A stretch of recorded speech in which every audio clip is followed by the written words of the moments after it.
Қайырлы күн достар, ғалымдардан айтып кеткен өмір туралы нақыл сөздері. Біріншісі, бақытты адам болғың келсе, өткенді қопара берме. Сүйегі жоқ балық болмайтыны сияқты, кемшілігі жоқ адам болмайды. Әрдайым күлімдеп жүрсеңіз, өмірде сізге де күліп қарайтын болады. Бағалай білмегенге бақ қонбайды, қуана білмегенге құт қонбайды. Кешегі күнде сабақпен, бүгінгі күнге мақсатпен, ертеңгі күнге нақтылықпен қарау керек. Өмір жақыннан қарасаң трагедия, бірақ алыстан қарасаң комедия.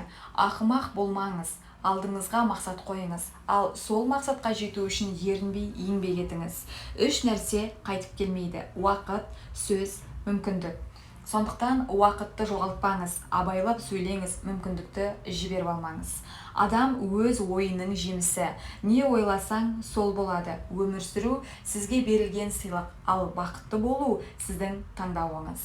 Бақытты өмір жоқ, бақытты күндер ғана бар. Алға ұмтылу өмірдің мақсаты осы ғой.